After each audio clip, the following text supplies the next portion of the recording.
Hi, this is Pod Save the UK. I'm Coco Khan. And I'm Nish Kumar. Are you feeling a bit on edge, Coco? Why? Because of all the nuclear war chat in the air? Yeah, just a little soup ton of nuclear war chat in the air. It does feel like a good reason to be on edge, doesn't it? Yeah, I mean, I'm not Googling bunkers. You know, it's so funny you mention bunkers because I did have a thought the other day. Which of my friends would be most likely to have a bunker, and should I become closer to them? It's weird, you don't often rank your friends by bunkers, but, you know, these are the times we live in. Fascinated to know where I came out on that. In any case, we're going to try and separate Putin's rhetoric from reality and work out what the UK's next steps will be with Stephen Bush from the Financial Times. Yes, and meanwhile, closer to home, thousands of farmers have turned out to protest changes to inheritance tax. The question is, have the government picked the wrong fight? And later, we examine Elon Musk's influence on British politics with misinformation expert Jamie Bartlett.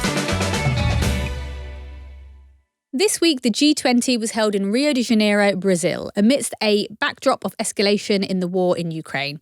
As we record, 1,001 days into the war, US President Joe Biden has authorised Ukrainian use of American-made long-range missiles for launch into Russia. It's been reported that the UK is likely to follow suit, allowing use of our own long-range Storm Shadow missiles. Overnight, the Biden administration went even further, approving the supply of anti-personnel landmines to the Ukrainians with the aim of halting Russian troop advances. The Kremlin described the authorization of long-range strikes as throwing oil on a fire. And on Tuesday, Vladimir Putin signed a decree lowering the threshold for the use of nuclear weapons, which is very scary stuff. A few hours after signing the decree, the first US missiles struck Russian soil. Meanwhile, Prime Minister Keir Starmer has been attempting to reset our relationship with China as Donald Trump's proposed import tariffs threaten the UK's prospects of economic growth. Here to make sense of these battlegrounds, I think we can call them geopolitical battlegrounds, is Stephen Bush, Associate Editor at the Financial Times. Welcome, Stephen. Thanks so much for having me. Stephen, how do you feel about us wheeling you out to talk about World War III? Well, I guess that the thing which is oddly reassuring about talking about World War III is that anything you say about it, if it's over-optimistic, no one's going to know. Yeah.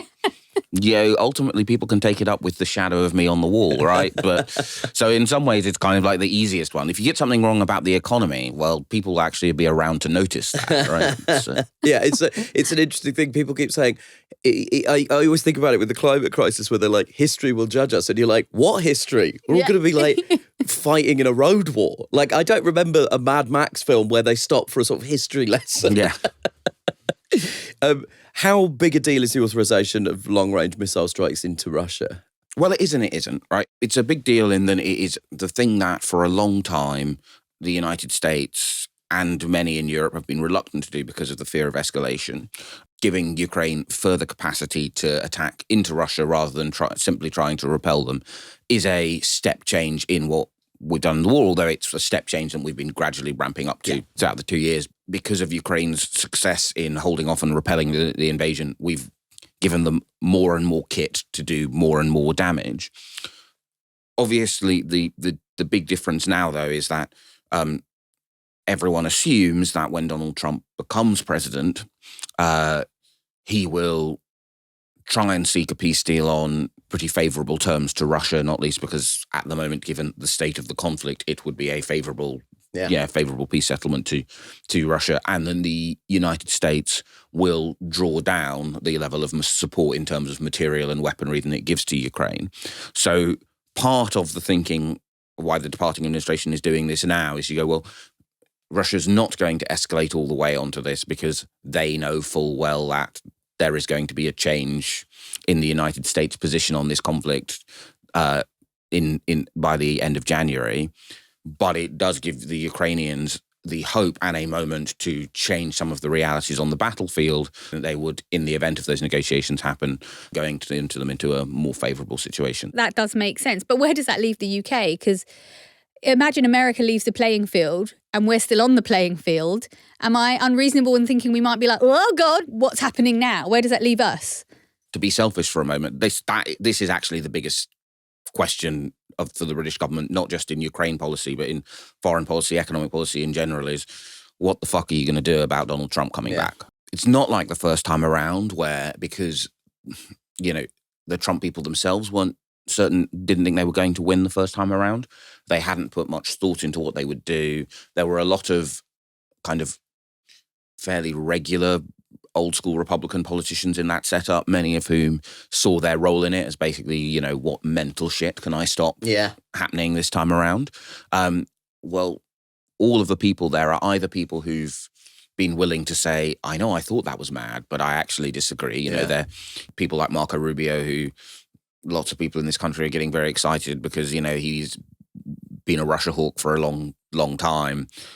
Probably that's less important than the fact that this year he voted to limit military aid to Ukraine. Yeah. And then a bunch of people who are genuine true believers in the whole Trump agenda, which does then raise this huge question of, well, what does it mean for the United Kingdom, who are, yes, a defence power in European terms, right? Yeah.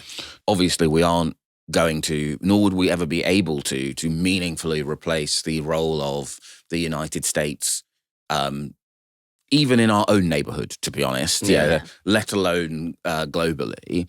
Well, speaking of the big players, China, where do they stand in all of this? At the G20, Keir Starmer was making efforts to, I guess you say, cozy up to Xi Jinping. Why is this a priority for the government? And how does it relate to what's happening in the US? Because, Trump made a lot of noise about putting very strong tariffs onto China. I suppose maybe perhaps that's an opportunity for us in the UK to warm up a little bit more to China. I mean, what do you think of this? The government's China policy has sort of two main rationales. The first is, obviously, they've got this very ambitious climate target to switch to renewables by 2030. China is currently the main game in town in terms of solar and many other renewables. So you can have a hostile position towards China, or you can have Labour's climate target, but you can't have both. Yes. So that's one reason for the warming up of the rhetoric. The other is a broader desire to attract more foreign direct investment from China to strengthen economic ties. I think this builds on if Rishi Sunak and David Cameron had been given a magic wand and told, you can wave a wand and make all of the Conservative MPs disappear, which I suppose in a sense Rishi Sunak did do. Then this is the China policy he would have pursued. His view was, look, we've had 8 years of suggesting they're a foe, calling them a threat, been bad for direct investment in the UK. It hasn't done shit for the Hong Kongers or the Uyghurs or for how China comports itself in the world. So that's the kind of longer running British interest, which the Labour government has put rocket boosters under because, broadly speaking, Keir Starmer doesn't have to deal with a strong China-skeptic faction on his own backbenches in the way that Rishi Sunak was constrained by China hawks within his own party. But Keir Starmer is about to acquire a much bigger and much more difficult constraint, which is Donald Trump, who, sees China as a great power rival. So we actually at the moment, and again, it's legacy from the last government, are quite far down the league table when it comes to the level of tariffs we've already put on China. So to be optimistic, the thing the United Kingdom might be able to get away with doing is saying to Trump, look at all these new tariffs we've put on China, and have a situation where we would still be more open to China than most of the world. That to me doesn't seem likely. I think a real difficulty for us is going to be the US is going to do its tariffs. There'll be retaliatory tariffs from the EU, from China, from around the world. And this dream, and I don't think it was ever a particularly plausible dream, but the dream of Brexiteers in 2016 of the United Kingdom as a free trading nation becomes very, very difficult and very tightly constrained when you have everyone else doing protectionism. And that is the central problem with the attempted China reset, is that we want to draw the sting out of the UK-China relationship at the same point that the sting is going to be, quadrupled in the US-China relationship.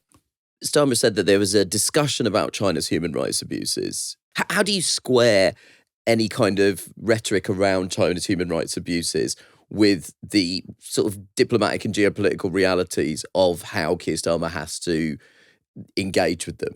At the end of the meeting, does he just go, well, there's the human rights? Okay, we brought it up, everybody. But I mean, this is the question. This is the big question with so many of our relationships to Saudi Arabia, our relationships to Israel as well, you know.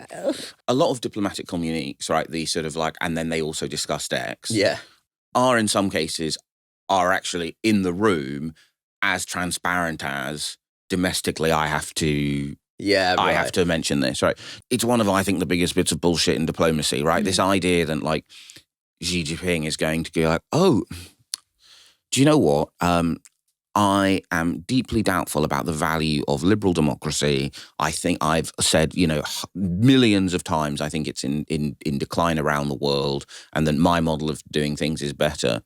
But now, but now that you've said that, you mentioned it, now I hear it from the country which consciously hooked us on opium, exploited us for and is now has had a decade of sluggish growth since the financial crisis.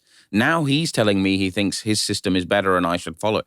Yeah, well, everything. It's just obviously not going. The fourth guy to do this job in the last 20 minutes. Yeah, exactly. Right. It's just obviously not going to happen, right? I mean, but the thing which is going to be more difficult is, I think, people, and I think this is a little bit about racism, right? That people kind of accept that Keir Starmer or whoever the Prime Minister of the day is turns up in China or in a Middle Eastern country and goes, please be more nice. Yeah. And then goes, but seeing as you're not going to, can we have some trade? We have the oil, yeah. Yeah. People kind of accept that as a human rights violation. They're sort of willing to side-eye. People won't, I think, accept that. And I think people are going to expect the British government to be more vocal about democratic backsliding in the United States than they would be elsewhere, because, broadly speaking, because the people in the United States are mostly white, and people mostly think, that won't do. And that's going to be very difficult, because ultimately Keir Starmer saying to Donald Trump, have you considered not transitioning to managed democracy, is not going to be any more effective than than it is when he mumbles something about it to the Saudis or to Xi. Can I just ask you before we let you go, where on a scale of, and I do apologise for the visceral disgustingness of this metaphor, where on the scale of pants crapping are the Labour government about the incoming Trump administration? Are we on, it's just a skid mark and I can make it home? Or are we on a full, I need a full change of clothing? I had no idea you had a full scale. I don't want to ask about 3, 4, 5, those levels. levels. When you play it as fast and loose as I do with street food, it's always in the back of your mind. So I would say people in the government are divided about the extent of the damage to the trouser leg, as it were. You're a respectable journalist, and I'm sorry I've dragged you down to my level. And as you would suspect, in some ways, actually, this is where the metaphor becomes troublingly correct. It's that there are some people who really wanted to buy new trousers anyway, right? So I think there are some people who are kind of like, this would mean we could get closer to Europe, and it's just like, well, that would be nice, but it doesn't actually fix any of the security issues. Yeah. It doesn't actually fix any of the underlying Trump problems. It's very easy to say we should get closer to Europe, but how does that actually mechanically manifest itself? Do they reopen conversations about the single market? I don't, or the customs union? What's the next phase of that? This is one of those things where it's also people do kind of treat it like it's going to the shops and like buying a pair of trousers, and it's like, no, actually, it involves like taking 27 countries with 27 different sets of politics, some of whom, for their own reasons, would want to veto any UK, and going, hey, I know you're dealing with the fact that Trump's back and our hair's all on fire, but would you like to talk about an economic relationship with us as well? Just continuing with the pants crapping, I was just curious, how much should the average British citizen be crapping their pants? I was saying to Nish earlier, I've got a pal who works for CND, Campaign for Nuclear Disarmament, and he was saying how it's interesting because no one's really interested in the threat of nuclear war at the moment. When we think about apocalyptic events, we think about the climate. Yeah. Obviously, I'm like, get you a doomsday that can do both. Yeah. But I mean, realistically, do you feel that, these tensions that we're seeing mounting, as average citizens, should we be getting more concerned about this? Should we be moving peace higher up on our agenda alongside cost of living and NHS and those traditional things that voters care about in the moment? I don't want people listening to this podcast to, spiral into anxiety or, don't write too late. Yeah. But, the hosts have already done it. Exactly. But I think, look, one of the things that we're going to have to accept is that the most powerful country in the world has made a decision in an election that is going to make the lives of every American and basically everyone else in the world slightly worse, right? And that's like the optimistic end of the scenario. Yeah, that's the scenario in which he only like does the tariffs, doesn't try and deport 20 million people, doesn't, strike a peace pact, doesn't retreat from NATO in a way which causes Russia to go, oh, so great, we've got 4 years to make a bid for Estonia, and doesn't have a miscalculation between the US and China. Oh, don't forget climate. And a manifestation of the way he is going to make everything worse is that, we are going to have to care and spend more money on defense and foreign policy than we've had to for a very long time, in a situation in which we are a society that is getting older, that voted to make itself poorer in 2016, where most of the state doesn't work anyway. So it's bad. So, crap away, folks. Crap away. Well, thank you, Stephen Bush, for joining us on Pod Save the UK. We won't be saving the UK because we're all fucking doomed. I think that remains clear. Thanks, Stephen.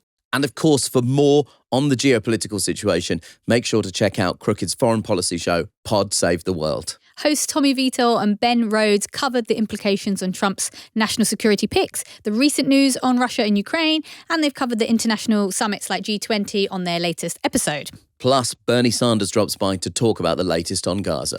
New episodes of Pod Save the World drop every Wednesday. Tune in wherever you get your podcasts. After the break, we'll be hearing why thousands of farmers have travelled to London to protest in Westminster.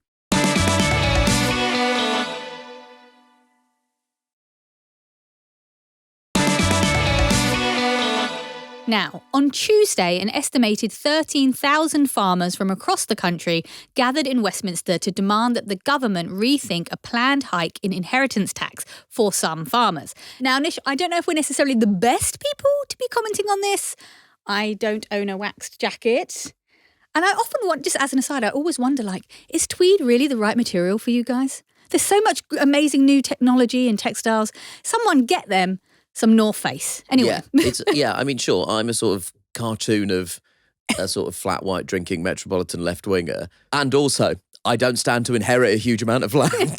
So I don't know whether I'm necessarily the most qualified person. But this is political podcasting. Being underqualified is, if anything, part of the job. A prerequisite, to just opine wildly. Formed an opinion in 15 seconds. Here we go. But anyway, why are these people protesting? As announced in Rachel Reeves' autumn budget, from April 2026, the government wants farmers to pay 20% inheritance tax on assets worth more than £1 million. This is less than the 40% that most others will pay.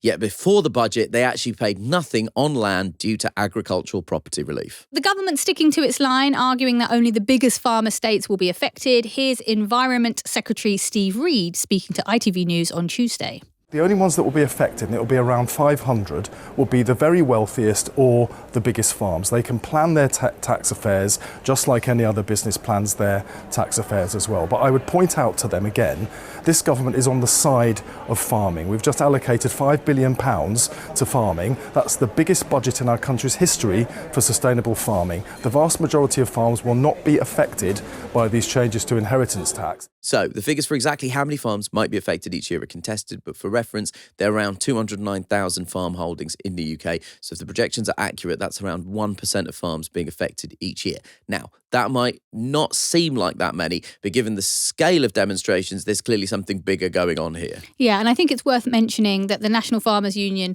have said that the 500 number that Steve Reed is quoting there is vastly underestimating it. And that might explain the scale of these demonstrations. There's been comparisons drawn to the winter fuel allowance when the Labour government said, it only affects this small minority of pensioners. But already we're seeing more and more information coming out that more pensioners are being dragged into it and facing poverty. It's worth mentioning, though, that over recent years, especially since Brexit, we've heard how British farmers have been on the front line of the climate crisis. They are expected to do a lot to protect the environment, as rightly they should, and also our national mental health crisis. The British Association for Counselling and Psychotherapy has found that male farm workers are 3 times more likely to take their own lives, and extreme weather caused by the climate crisis is only adding to this stress. So it's tough out there, and there have been a number of stories over the past few weeks making the case that farmers are asset rich but cash poor with low profit margins. Here's a post from Rebecca Wilson, a 5th-generation farmer from Yorkshire who joined the protest on Tuesday. On paper, our farms, which include land, buildings, things like tractors and livestock, have assets which can definitely amount into the millions. However, when it comes to return on investment and our ability to make profit, farmers have a very, very poor return. According to the government, average farm income from mixed farm in England in 2021-22 was £74,000. Now, if we remember that this is income and not profit, so there are still costs to be removed from this figure, you can see that many farmers will not be breaking even, let alone making a profit. Rebecca Wilson also addresses claims that farmers should just sell up if their farms are unprofitable, stating that if they were to do this, it would likely go to mega corporations or what she calls greenwashing endeavours. Now, of course, there were more dramatic and some people, me included, would say less helpful interventions. Here's Jeremy Clarkson in this clip from Sky News. How bad could this be for farmers, Jeremy? It's the end.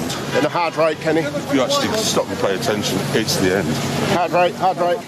It sounds pretty dire, doesn't it? I should mention, though, that Clarkson's motivations might not be quite so pure. Here's another clip of him being interviewed by the BBC's Victoria Derbyshire. So it's not about you, it's not about your farm and the fact that you bought a farm to avoid inheritance tax? Classic BBC there. Classic. Oh, yeah. It's not the fact that I bought a farm to avoid inheritance tax. The fact. You told the Sunday Times in 2021 that's why you bought it.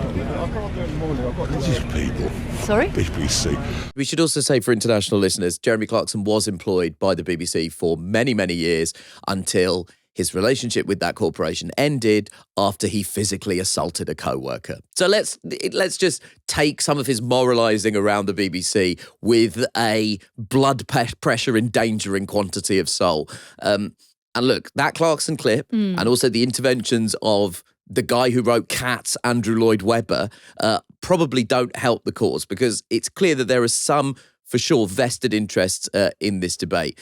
And it does make you wonder why the government weren't smarter on this. Surely there was a more targeted and efficient way of directly targeting people like Clarkson buying land to dodge inheritance tax whilst also avoiding hitting family farms.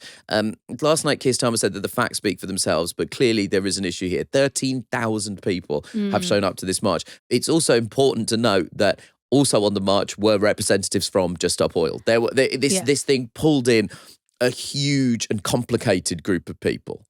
Yeah, absolutely. And, you know, when you hear some of the struggles that farmers face, it's very hard not to be moved. I'm very aware that sometimes when I hear about farmers, it tugs at my heartstrings. And apparently there's an old Westminster adage that government should avoid messing with any workers depicted in children's books, which, I think there's a point there. And listen, the real issue at the core of a huge amount of this is that farmers and farming communities have been left poorer since Brexit. Yeah. So going back to April of this year, farmers were actually demanding a universal basic income from the government because of how badly they were out of pocket because of the money that they lost from the Common Agricultural Policy. So that was a direct subsidy from the European Union that helped keep farms afloat. Post-2016, all of the schemes that have been offered, the farming group said, don't make up the shortfall that they've lost from the Common Agricultural Policy. I'm not demanding that we reopen the conversation around Brexit,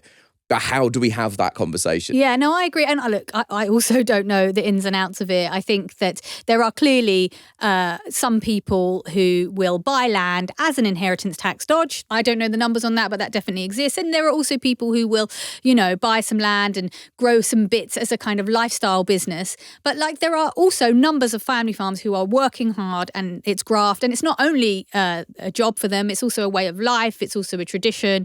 And it is really hard to get younger workers into it, and there's a concern that if they keep making it this hard and the returns are so poor, and then they have to pay this inheritance tax, which makes it harder to run said farm, that there are problems with it. I'm open to hearing the arguments on both sides, but one thing that really stood out to me is that during the process of the coverage of this march and interviews with farmers, they keep talking about the low returns on farming. So, I saw one interview with a guy who was like, I don't know, a loaf of bread from Hovis.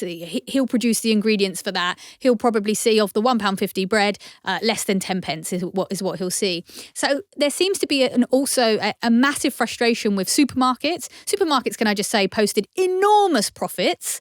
The last ones, Tesco, I think it was 2 billion, over 2 billion, and all these middlemen. And so I wonder sometimes if this fight with the government is not so much about the inheritance tax thing, and that's just the straw that broke the camel's back, but really it's an argument with a system that exploits these workers and doesn't pay them well. But you can't protest Tesco, you can't protest corporates, you can protest the government. It's an exploitative system, exploitative supply chain. And when it comes to food production, I think we can all agree that we want that to be fair, and also we want to shore up our food production in the country. So anyway, I do wonder if this is like a proxy or an expression of grievances that are not just about this. Well, whatever it is, it's pulled in a very, very wide group of people.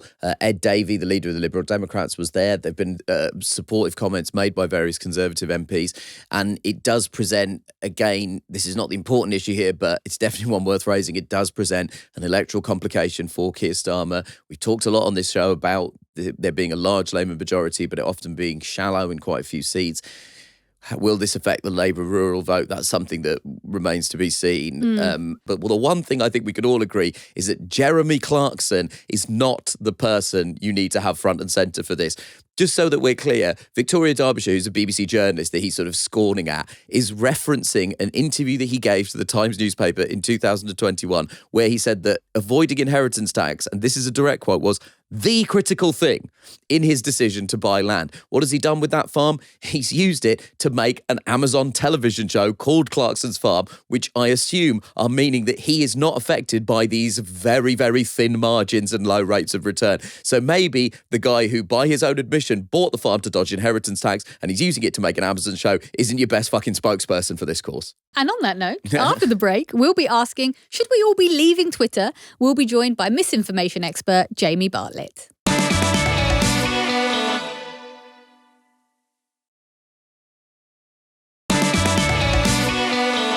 Now, the day after the US election, X, formerly Twitter, suffered its biggest exodus since Elon Musk bought the social media platform in 2022. Hundreds of thousands of people and organisations have quit, including The Guardian, a friend of the show and occasional host of it, the political journalist Zoe Grunewald, and even, this is a big one, Bristol's Clifton Suspension Bridge. Oh, yes. Save the best till last. There, Clifton Suspension Bridge has left Twitter. How will we know when it is closed? But the reasons given for burning bridges, yes, we like it. Okay. Anyway, reasons given for burning bridges with X included warnings from anti-hate speech campaign groups and the EU about misinformation and extremism propagating on the platform. But many others say leaving the site will just amplify social tensions and divisions. Joining us now to understand just how social media is, I guess, euphemistically doing interesting things to our world is Jamie Bartlett, a journalist who's written for years about technology, politics and society. He's the author of several books, including The Darknet, and the host of a podcast series, The Missing Cryptoqueen and The Gatekeepers. Jamie, welcome to Pod Save the UK. Thanks for having me. You get wheeled out for the most fun discussions. I've tried to avoid this one, to be honest, because I've written about this stuff for ages and it just, I feel like I'm not sure what else I've got left to say about it now, because the sort of debate we're having now has been going on for quite a long time. Mm-hmm. And I just wonder whether we're getting anywhere with it. This is the thing. Negative start, isn't it? I feel, well, listen, we've just been talking about nuclear war. So, I mean, okay. From our perspective, this is a huge upgrade, positivity-wise. Just before we get into the really serious concerns here, what do you think of people's position on leaving Twitter? Like, do you understand why people have just decided, and not just people, but as we say, news organisations like The Guardian have just decided that it's now no longer a place to engage on?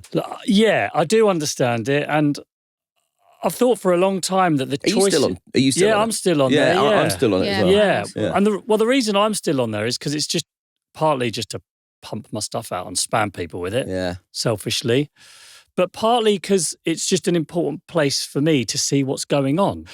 But I've also always thought that the digital choices each person makes now are really important if you want to be an active citizen in society. What do you choose to share? What do you click on? Who do you give your data to? What privacy settings do you have? Are you feeding an algorithm constantly with your own post that's churning it up? Like, these are important things that each of us have to decide on, as important in some ways as voting and the papers you buy and the groups you join.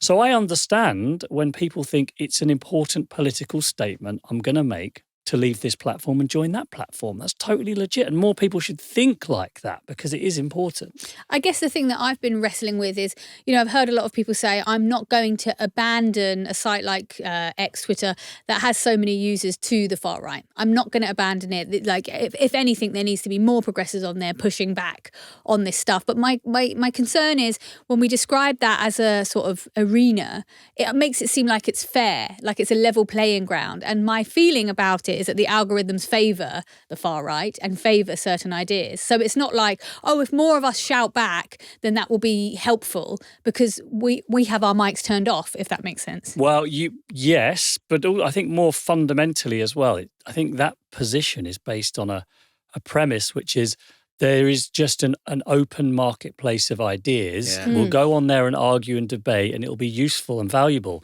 But forget X and algorithmic bias one way or the other for a second. I'm not sure whether the entire structure of digital communications actually helps create an open marketplace of ideas. Like, there's just been so much research about how hard it is to get two opposing people in a room to discuss things and see each other's perspective. That's hard when you're in a room with people for hours. When you're like blasting out, 280 character missives at each other, or you're just seeing snippets of an argument that's been cut up and edited, it's almost impossible to sort of create a really valuable, useful, open marketplace of ideas. And maybe there is currently, because since Elon Musk has taken over, a sort of algorithmic bias towards a particular position. But I think just beyond that, it's a noise, it's a machine that we're just all churning sort of voice into, and it's not actually constructive or helpful. You are just overwhelmed with information constantly. And I prefer to see it that way than saying, it's biased this way or that. I think we are all just struggling with the sheer volume of information we receive all the time. And it's making us struggle to make sense of it. And when that happens, we fall back on more emotional sort of heuristic ways of, these guys are in my tribe, these guys are the enemy, like, this is my team and that's your team, because I cannot make sense of the noise. It's too much. In terms of Twitter, yes, Musk makes this purchase. Now Trump's won the election. Musk is now the sort of head of a department who's been created and for him, essentially, and the acronym is the same as his fucking cryptocurrency. Not his cryptocurrency. It's not his cryptocurrency. Doge. A cryptocurrency that he may or may not have some, not necessarily financial stake in, but some financial interest in the success of. But so now, do you think that this has validated his decision to buy Twitter? Because obviously he bought it for $44 billion, I think, which even at the time, most reasonable financial analysts said was an overvaluation of it. Is it possible for us to measure whether that had a discernible impact on the US election? We'll be studying that for a long time, I think. Yeah. Because some people say it was a $44 billion influence operation. Yeah. So, and a few different things had gone slightly differently. The election could have swung the other way and we'd be saying, what a colossal waste of money. So I'm not really sure. I think what's important to remember is vast amounts of the, I've struggled to give it the term, like alternative right, the anti-establishment right, the MAGA right, whatever you want to call it, has over the past several years come to believe in what you could call a kind of machine. a left-leaning liberal bureaucracy that controls social media, controls most of the, as they would say, the legacy press, has consistently censored and controlled and silenced conservative voices, all in cahoots with each other. And as a result, this is Musk's sort of attempt to overturn that, to overthrow the machine, which is why I think they're so hyped up about this win. This is more than just an election victory. This is changing the direction of censorship and control. And what is interesting about this, I think, is the evolution of censorship on social media. Because none of the social media gurus, the big guys, the Zuckerbergs and now the Musks, but the Jack Dorseys, ever wanted to get involved in censoring what we said. The vision was always like, we don't want to have like content moderation teams. We don't want to deal with that, because as soon as you do, you start getting into really thorny issues about what's harmful, what's illegal. Like, let's just let it rip. And then as more and more problems started coming up, 2006, 7, 8, 9, 10, they were like, oh, maybe we should take off the neo-Nazis. Oh, maybe we should actually remove some of the explicit calls to violence. Maybe in Germany, we need to remove Holocaust denial. So they were forced into getting more and more into the censorship business. Before Donald Trump's first win, they were then criticised for not having done enough to control some of the more radical, like fake news stories about the Pope endorses Trump and all of this stuff. So post his first win, all the big platforms really amped up their censorship of information. Content moderation teams grew almost exponentially, which conservatives then started hating and saying, but you're controlling the narrative. And this view came out that the machine is big business, it's big tech, it's big pharma, it's big everything against the little person, against the truth. I mean, the problem was with things like COVID, the tech platforms were faced with very difficult decisions about COVID misinformation. There were some stories they censored and controlled and were under pressure to that they probably shouldn't have done. And it really fueled the fire. So that's, I think, in terms of Musk coming in, he says, that's all over. We're letting it rip. We're going back to the original vision. It's always worth reiterating with Musk that he has enthusiastically participated in censorship programs when he's been coerced into it by repressive dictatorships. I think specifically of the BBC documentary about Narendra Modi that he participated in active censorship of. So there have always been serious question marks. It's selective. It's free speech for some. It's free speech as long as Elon's not scared of you, essentially. It's the free speech that has come from a view that the left in America is controlling everything. So it's particularly focused against re-energizing this machine, like I've explained, this kind of big, amorphous, fuzzy world that controls everything for a liberal agenda. Millions of people in America truly believe that. And that's why he's become such a folk hero to so many of them. And that might explain as well this, as some research has shown, a sort of a nudging towards pushing more, sort of algorithmically pushing more conservative voices in the build-up to the 2024 election. So let's focus on the UK. Social media's role in the UK's riots this August was massive.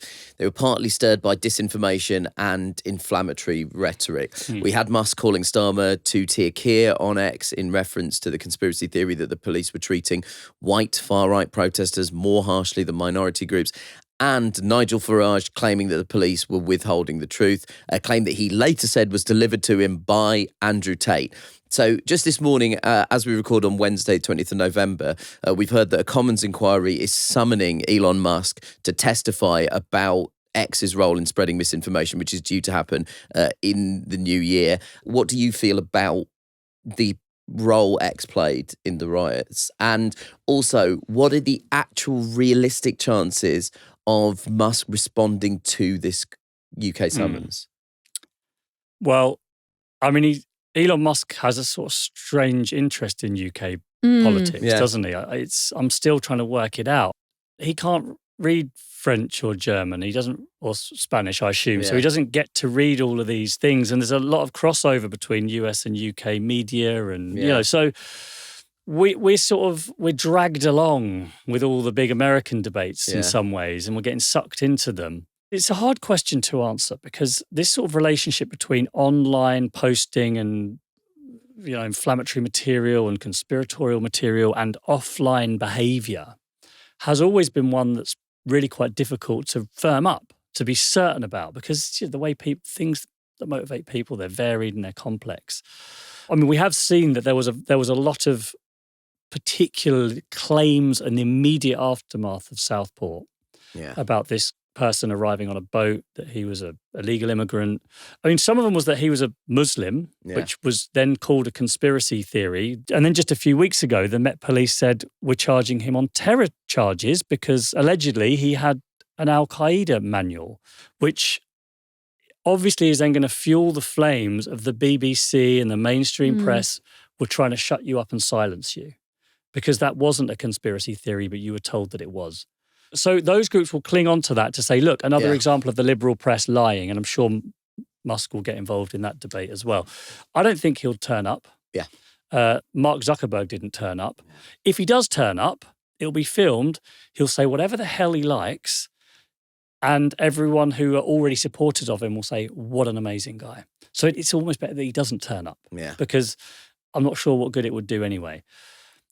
As I said before, I feel like one of the things that has happened with social media in the last 2 or 3 years, and you've got to try and see this from the perspective of the people that consume this stuff, the rioters and the broader anti-establishment right, they will see story after story after story pumped into their feeds, shared on their private groups about all the problems that they see. Oh, immigrants are doing this and illegal immigrants have done this and this is how many have come by boat and here's this riot in Leeds and no one cares and there's a Muslim's kicked a police officer and got kicked by a police officer but had punched him in the face first, and story after story. Often they are not false stories. They are real stories. They have been reported in The Guardian and the BBC and wherever else. But they are one side of a story, or they're one particular bit of a story. They've seen that stuff for years and years and years of the same thing. So they've absolutely got into their heads now that the left-leaning press is ignoring all of this, doesn't want to cover it, is lying, is part of this machine. And we're being lied to constantly. And civilization is under threat, and I've seen it again and again from the newspaper articles that I keep sharing and seeing, and no one else seems to care. And now we're just furious and we don't know what to do. But that's a sign that they've been radicalised. That's radicalisation, isn't it? Because if we were talking about... But the difficulty is, I totally agree. But if we were talking about a bunch of people in the Middle East who had information pumped into their feed from ISIS videos and Al-Qaeda and years of bin Laden, we'd be talking about that as radicalisation. But we are. But it's very often is the way that this is talked about. Radicalisation on these platforms. But the difficulty is, if you say that's fake news, that's lies, you're being brainwashed, they will say, but it's all been reported in the mainstream press. So you lot are the idiots. You lot are the people that don't understand what's really going on. Now, this, I think, is a wider thing that's been going on for a long time. And I think it has created a genuine feeling amongst some people that the whole of civilization is currently under siege, is at threat. Because it was a big change in the far right about 15 years ago that went from pure nationalism to sort of cross-national defense of Western civilization. You suddenly saw far-right groups from France and Germany and the UK, hugging each other and working together because the West is under threat. I've studied groups like this for a long time, and I've always had a view that you've got to try to understand the perception people have of the world. Whether you disagree with it or not, if a large number of people have this perception, why? What do we do then in that case? If we just scream at them and say, you're all mad, I don't think it helps the perception. It sort of fuels it a little bit. So, yes, social media clearly played a massive role. I don't think it was just a few bits of misinformation circulating in the immediate aftermath. I think it's the culmination of years of how the media ecosystem has fundamentally changed in terms of what we see. In the riots, the far right riots, there was some evidence to suggest that it was a channel called Channel 3 that looks like a news channel but isn't really a news channel. I know the term fake news is problematic, but I think people use that in regards to this. Yep. Is that something that we should also be concerned more about? Yes, but don't think it is simply a case of encouraging the far right through fake news. We got to remember in the 2016 election is that Russia was pushing out stories of, the Internet Research Agency that was sort of Kremlin backed, was pushing out stories and promoting groups that were both Clinton and Trump supporters.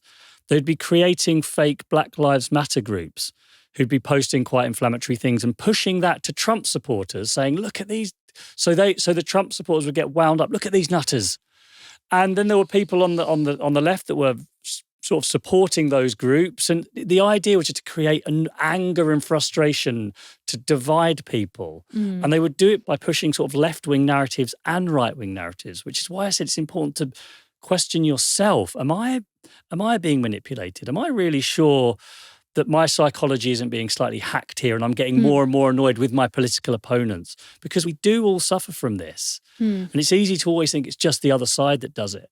And the most effective form of fake news is not pushing entirely fake stories. It is amplifying true stories to the right audience.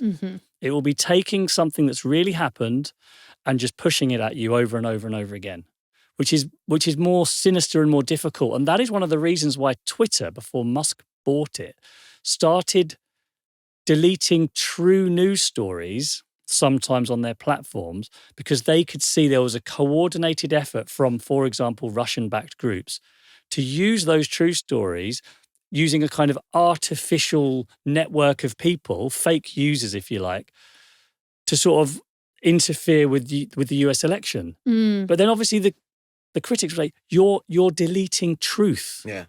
And they got themselves in a real tangle with this.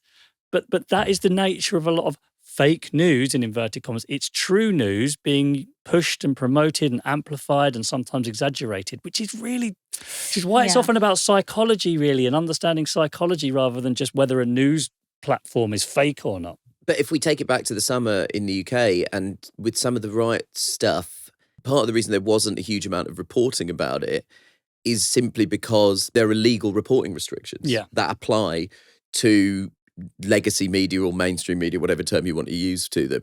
You're buying it here, you're using the language. It influences you in subtle ways, the legacy media. But the reality is that, there are legal systems in place that mean that you can't name a suspect if they're under 18. This is a massive problem. Also, even speculating on, where he was from, we now can talk about the fact that he was charged with terrorism offences. But the only reason we haven't been able to do that is because they're waiting for evidence to come to light. Yeah. And there are some respect for due process that we probably need to have. But social media companies don't have any obligation to respect those kind of... I think this is a massive problem that I don't know what the mainstream, the established press, the respectable press. I mean, if we want to be less pejorative about it, let's call it the regulated press. Regulated press. I like that. I can go for the regulated press. Yeah, and essentially social media is effectively the unregulated press, effectively. I think this is a really big problem. With legal restrictions, there's not much you can do. Yeah. The speed of reporting, there probably is something you can do. I think we've got the regulated press has to get quicker because it's fueling this idea that only on X and Facebook and TikTok will you get the truth. Moving forward, how do we actually... I don't know. Don't ask me. How do we... but even simple things like the Secretary of State for Science, Peter Kyle, told Radio 4's Today programme this morning that he will direct Ofcom to be more assertive in taking on social media and also refuse to rule out a ban on social media for under 16s, like the Australian government has recently announced. Now, is that kind of intervention helpful, or is that too little too late? Or maybe it's not a question of either or, maybe it's a question of and. We've now got a problem of mass media illiteracy because we don't engage sufficiently critically with social media platforms because the language has outstripped our ability to speak it in a sense, but we're still stuck trying to muddle through in our conversations in it. The big problem and solving it, I don't really know. There are some small things I think that I could imagine being possible and that would help. But they probably won't solve the whole problem because in the end, I think you got to remember that the entire sort of modern representative liberal democracies was not built for an era of digital borderless communications.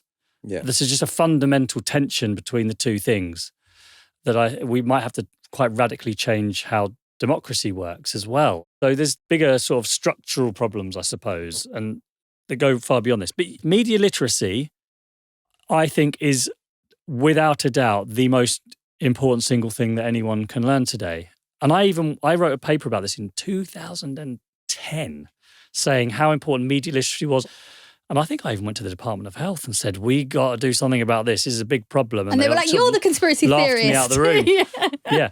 And well, now you're like a sort of, you're like Nostradamus with a top knot. No, that doesn't sound good, does it? No wonder they didn't really listen to me. I wouldn't have listened to me either. That is not a sort of, doom-laden prognostication. What you said in 2010 is correct. But the thing was, it was kind of obvious there was changing, there was a lot of nonsense back then, more than now, online. And it was obviously very difficult for people to make sense of it. And it was hard for the teachers, because you got to remember the teachers aren't equipped to teach this very well. What I would like, I think it needs to be massively ramped up, because it is the single most important thing you can study. Because you can get access to all information now. You don't need to learn it in school. What matters is how do you filter it and understand it.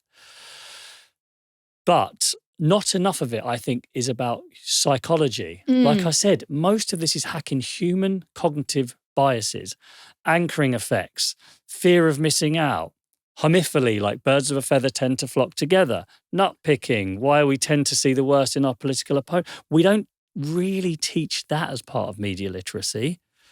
And I think that's really important. I think for the regulated press, I think we need to be so much more open with how we edit things and control things. Well, if you look at a lot of the criticism of the regulated press, I love this phrase, I'm using it now, the regulated press, it is they're manipulating you through clever editing, like which stories they choose and don't choose, like how they keep certain bits of the story hidden from you. And viewers are now way more sophisticated because we're all editors. We all publish. We all put things together. We understand it. And I think the BBC needs to be far more transparent about how it edits things. Yeah. It really frustrates me. I sit through these editorial meetings and these legal meetings, and there's so much care and attention is taken, and money and thought goes into it, and no one knows about any of that. And this idea that like the regulated press is somehow better. And perhaps this is a nice sort of light note to leave this interview on, but I saw a piece from the Daily Mail, I think it was last week, which was how British people are abandoning traditional sandwich fillings for woke fillings. What is a woke filling? I don't know what it is. So, listen, we've all got problems. And those problems have lasted a long time, so let's not pretend they're all new, right? No, I totally agree. And I think this idea that it's just the other guys is really important. I think we all have that. And I think sometimes understanding that perceptions really matter. You mentioned before about this conspiracy theory about two-tiered policing. And when Keir Starmer came out, talked about it, he said, that doesn't happen, so that's rubbish. Right, okay, I agree. But if large numbers of people start to wonder if that is true or not, and see clips where it looks online like there is two-tier policing, you've got to say, okay, a lot of you are thinking this, right, let's really look at this then. So I'm not just going to dismiss you and say you're mad. Yeah. I know that you've seen this over and over again, and I can see that you probably do now believe this, because that's how it looks when you clip up certain pictures of a riot or a demo. It can look really unfair because it's cleverly edited. Yeah. Let's actually think about this. I'm not going to dismiss you out of hand. Let's look at it properly. So there's some ways, I think, where the way we talk about this, we could probably be a bit more understanding about it, understanding that perceptions matter as well as reality. That's how I've always understood it. What is a woke sandwich? I'm sorry, I haven't listened to the last 2 minutes of this because I'm trying to think of what a woke sandwich I would consider is. myself a woke sandwich eater. Well, just because I'm woke and I like sandwiches, but that's mainly the reason. What would be in? My last sandwich was a cheese and pickle, and that's old school. Well, exactly, exactly. So I don't know what it would be. Hummus? I guess so. But you can get hummus at petrol stations now, and I know because I buy it. This is the problem with when you sort of create a cult or a perception of a culture war. Everything gets sucked into it. Yeah. Everything. So sandwich fillings are now part of it, and everything. So we got to de-escalate that. Yeah. Let's just all agree we like cheese and pickle. Let's get back to that and start from there. Yeah. Jamie, thank you so much for joining us on Pod Save the UK. If you want to read more about this, check out Jamie's Substack, How to Survive the Internet. There's a link in our show notes. And for an extended version of this chat, if you're listening to the podcast, head straight for our YouTube page. And that's it. Thanks for listening to Pod Save the UK. And as always, we want to hear your thoughts. Email us at psuk@reducelistening.co.uk. And don't forget to follow at Pod Save the UK on Instagram, TikTok and Twitter. And if you want more of us, make sure you've subscribed to our YouTube channel. Pod Save the UK is a reduced listening production for Crooked Media. Thanks to senior producer James Tyndale, assistant producer May Robson, and our multi-track fellow Derek Armour. Our theme music is by Vasilis Fotopoulos. Thanks to our engineer Ryan McBeath, and the head of production is Dan Jackson. The executive producers are Anishka Sharma, Louise Cotton and Madeline Herringer, with additional support from Ari Schwartz. And remember to hit subscribe for new shows on Thursdays on Amazon, Spotify or Apple, or wherever you get your podcasts.